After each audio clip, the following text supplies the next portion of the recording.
शब्द। तुझे भरोसा नहीं ना, तो फिर जा अपने कमरे में जाकर देख। तेरे पलंग के नीचे तुझे तेरी माँ की हड्डियाँ मिलेंगी। प्रभात दौड़कर अपने कमरे में जाता है और अपने पलंग के नीचे देखता है।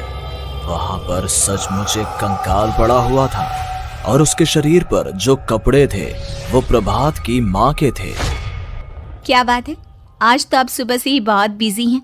ऐसा क्या लिख रहे हैं? बस एक फैमिली की कहानी लिख रहा था। जैसे हमारी फैमिली है ना, तुम, माँ और मैं, लेकिन थोड़े अलग तरीके से, क्योंकि ये कहानी हॉरर है और इसमें जो आदमी है ना, मैंने उसकी बीवी को मार दिया है। मतलब कहानी में ऐसा लिखा है। और जानती हो, उसके बाद जो बीवी है ना, वो एक बुरी आत्मा बन जाती है। क्या बेटा, इस तरह की डरावनी कहानियां क्यों लिखता है तू? जानता है ना, हम जो सोचते हैं, जो लिखते हैं, हमारा दिमाग पूरा दिन वैसा ही होता रहता है। माँ, परेशान होने वाली क्या बात है? राइटर हूँ मैं, मेरा तो काम है कहानियां लिखना। और वैसे भी ये सिर्फ एक कहानी है माँ, कोई सच नहीं है। उसके बाद कुछ दिन बीत जाते हैं। एक रात प्रभात को अपने ऑफिस से लौटने में देरी हो जाती है। रात के लगभग 12 बजे हुए थे। प्रभात जैसे ही अपने घर पहुंचता है, उसने देखा कि उसकी पत्नी दुर्गा डाइनिंग टेबल पर उसका इंतजार कर रही है। आ गए आप? कब से आपका इंतजार कर रही थी। देखिए ना, खाना भी ठंडा हो गया है। अरे दुर्गा, आज तुमने अपने इतने लंबे लंबे बालों को खोलकर क्यों रखा है? तुम तो हमेशा अपने बाल बांध कर रखती हो। वो क्या है ना प्रभात, जब इंसान अपनी जिंदगी से मुक्त हो जाता है ना, तो उसे दूसरे सारे बंधन खोल देने चाहिए। इसलिए मैंने अपने बालों के बंधन भी खोल दिए। ये तुम किस तरह की बातें कर रही हो? तुम ठीक तो हो? मैं बिल्कुल ठीक हूँ प्रभात। अच्छा चलो खाना खाओ। वो क्या है ना दुर्गा, मुझे भूख नहीं है। ऑफिस में कुछ खा लिया था। कोई बात नहीं, मैं तुम्हारे लिए एप्पल काट देती हूँ, एप्पल खा लो। नहीं दुर्गा, मुझे नहीं खाना है, मेरा मन नहीं है यार। तभी अचानक से दुर्गा अपने हाथ में एक बड़ा सा चाकू लेकर प्रभात पर हमला कर देती है। प्रभात अपने आप को बचाने की कोशिश करता है। आज मैं तुझे नहीं छोड़ूंगी, तुझे अपने साथ लेकर जाऊंगी अपनी दुनिया में। ये क्या बोल रही हो तुम? तुम्हारा दिमाग खराब हो गया है। आखिर तुम हो कौन? दुर्गा अपनी गर्दन टेढ़ी करते हुए बोलती है। मैं दुर्गा हूँ, तुम्हारी पत्नी। ध्यान से देखो मेरी आंखों में। प्रभात बुरी तरह से डर जाता है और घबराहट में वो चाकू अपनी पत्नी के पेट में मार देता है। उसकी पत्नी की वहीं के वहीं मौत हो जाती है और उसकी चीख की आवाज सुनकर उर्मिला दौड़ते हुए बाहर आती है। ये तूने क्या किया प्रभात? तुमने अपनी पत्नी का खून कर दिया। लेकिन तू तो उसे बहुत प्यार करता था बेटा। तूने बहू को क्यों मार डाला? माँ, ये आपकी बहू नहीं थी, इसके अंदर कोई बुरी आत्मा घुसाई थी। मैं नहीं जानता ये सब कैसे हो गया, लेकिन वो मुझ पर हमला कर रही थी, मुझे मारने की कोशिश कर रही थी। माँ, मैंने कुछ नहीं किया। ये तूने क्या कर दिया बेटा? दुर्गा ने मुझे कहा था कि वो तेरी कहानी को उस कैरेक्टर की तरह एक्टिंग करके तुझे डराने की कोशिश करेगी। अरे वो तो तेरे साथ मजाक कर रही थी। हे भगवान, ये क्या हो गया? इसका मतलब दुर्गा। लेकिन माँ, मैंने जो कहानी लिखी थी उसमें भी ऐसा ही हुआ था। उस औरत ने अपने पति के साथ मजाक किया और गलती से उसके पति ने उसके पेट में चाकू मार दिया। मेरी कहानी सच कैसे हो सकती है? माँ, मुझे बहुत डर लग रहा है। अब ये सोच, दुर्गा की लाश का क्या करें हम?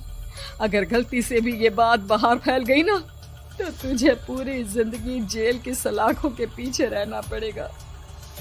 एक काम करते हैं माँ, हम घर के पीछे वाले बगीचे में उसकी लाश को दबा देते हैं। अगर कोई पूछेगा तो कह देंगे कि उर्मिला अपने मायके गई और फिर एक दिन हम भी अचानक यहाँ से कहीं दूर चले जाएंगे। कोई नहीं आएगा हमें पूछने, कोई नहीं आएगा माँ, बाद में जो होगा हम देख लेंगे।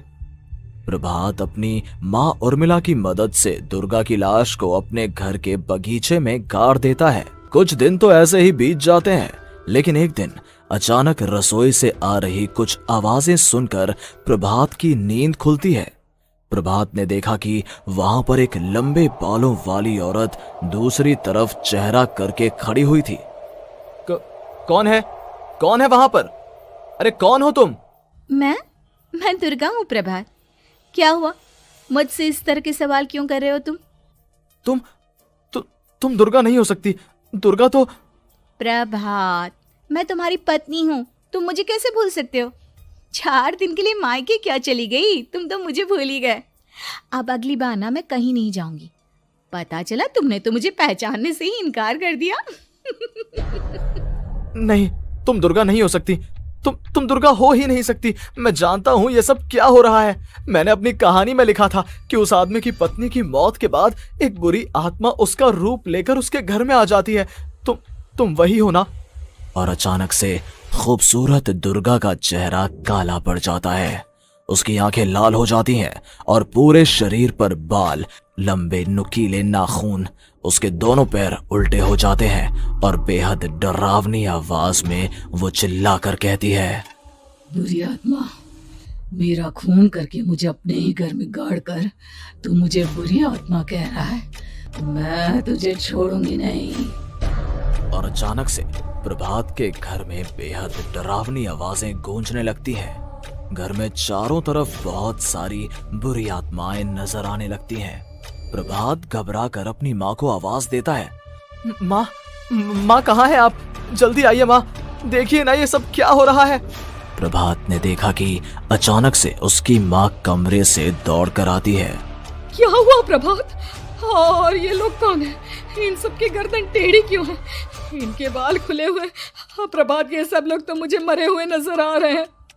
हाँ माँ, ये सब लोग मरे हुए ही हैं और ये ठीक वैसा ही हो रहा है जैसा मेरी कहानी में हुआ था। लेकिन मेरी कहानी के हिसाब से तो आप भी। अचानक से उर्मिला का रूप बदल जाता है। वो भी एक डरावने साए की तरह बन जाती है और बेहद डरावनी आवाज में चिल्ला चिल्ला कर कहती है, मर गई तेरी माँ। जानता है, कल रात जब तू सो रहा था ना, तो मैंने उसके शरीर का सारा खून पी लिया। अब बस हड्डियां बची है उसके शरीर में। नहीं, ऐसा नहीं हो सकता। ऐसा बिल्कुल नहीं हो सकता। मेरी माँ नहीं मर सकती। तुझे भरोसा नहीं ना? तो फिर जा, अपने कमरे में जाकर देख। तेरे पलंग के नीचे तुझे तेरी माँ की हड्डियां मिलेंगी। प्रभात दौड़कर अपने कमरे में जाता है और अपने पलंग के नीचे देखता है। वहां पर सचमुच एक कंकाल पड़ा हुआ था और उसके शरीर पर जो कपड़े थे वो प्रभात की माँ के थे। माँ, अब मुझे कुछ करना पड़ेगा। लेकिन मेरी कहानी में लिखा था कि माँ की मौत मेरे हाथों से होगी, पर माँ तो पहले ही मर चुकी है और वो बुरी आत्मा मुझे भी मार देगी। नहीं, इससे पहले कि वो मुझे कुछ करे, मुझे उसका काम खत्म करना होगा। प्रभात अपने हाथ में बड़ा सा चाकू लेकर उस बुरी आत्मा पर हमला कर देता है जिसने प्रभात की माँ का रूप लिया हुआ था, और अगले ही पल वो नीचे गिर जाती है और उसके शरीर से खून बहने लगता है। ऐसा नहीं हो सकता। एक बुरी आत्मा के शरीर में तो खून होता ही नहीं है। तो क्या सच में मैंने अपनी माँ को मार दिया? लेकिन अभी कुछ देर पहले तो फिर वो कंकाल किसका है? और ये कौन है? मैं पागल हो जाऊंगा। और अपनी माँ की लाश, इसका मैं क्या करूं? लोग पूछेंगे तो मैं क्या जवाब दूंगा? तभी वहां पर दुर्गा का रूप लेकर जो आत्मा थी उसने प्रभात से कहा, गाड़ दे अपनी माँ को ले जाकर उसी जगह जहाँ तूने मेरा खून करके मुझे गाड़ दिया था। जा, चला जा। घबराया हुआ प्रभात पागलों की तरह अपनी माँ की लाश को लेकर बगीचे में गाड़ देता है। प्रभात की हालत पागलों जैसी हो जाती है। वो अपने आप को अपने घर में बंद कर लेता है। कहानी के हिसाब से तो आगे ये हुआ था कि कहानी लिखने वाले ने उन बुरी आत्माओं से डरकर आत्महत्या कर ली थी। तो क्या मैं भी मर जाऊंगा? क्या मैं भी आत्महत्या कर लूंगा? एक काम करता हूँ, मैं अपनी कहानी का अंत बदल देता हूँ। हाँ, ये मैंने पहले क्यों नहीं सोचा।